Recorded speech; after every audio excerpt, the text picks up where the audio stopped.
Take 3. Hi guys, real brief video here. This is a gift I received for my birthday last week. This is the Honshu Seax Knife. A real mishmash of cultures there. Honshu makes it. Honshu is a division of United Cutlery, and United Cutlery is owned by Bud K. It is 26 inches overall, has a stainless steel blade, stainless steel guard, rubberized handle over what I assume is a partial concealed tang, which is what Honshu uses on their knives. If this was a historical version, I would call it a Lang Sax because it is 26 inches overall.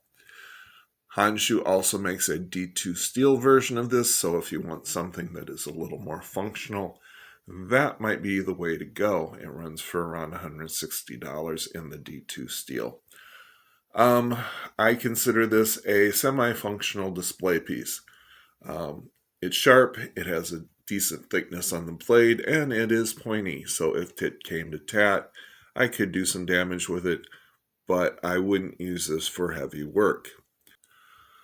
I have a slight issue with the guard. It's very sharp on the edges, so it might become a hot spot if you were actually going to use this. But like I said, not an issue since, as far as I'm concerned, this is primarily a display piece. Overall, the blade thickness is pretty much the same throughout the length until you get right down to the point. So no distal taper. Not a big deal. The fit and finish is good. The blade looks nice, has fuller running down each side of the blade. And then we have this little thing here. For some reason, Honshu insists on putting 4 holes in all of their blades near the guard where a lot of the force would be concentrated. Not sure that that's a good idea, but I guess they think it looks cool. As I said, this has a stainless steel blade. Stainless steel can be brittle if not heat treated correctly. That's not to say all stainless steel blades are bad. Just pointing out that if they aren't designed correctly and if they aren't heat treated correctly, they can be temperamental. Comes with a leather sheath, fairly decent weight leather, fits the blade well, doesn't look bad, has Honshu imprinted in it up by the mouth.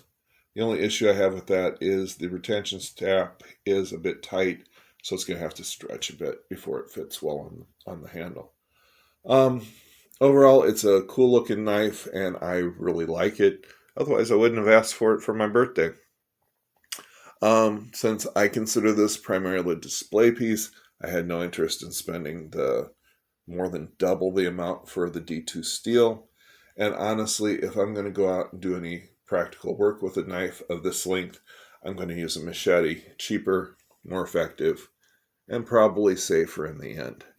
That's not to say I don't like this knife. I think it's cool, and I will enjoy adding it to my collection. So that's a quick look at the Honshu Seax Knife. All I can say is if you want one, get it. If you want one that's a little more functional, get the D2. And if you really want to go out and do some heavy cutting or work, get a machete. It'll serve you better. Thanks for watching and have a good day.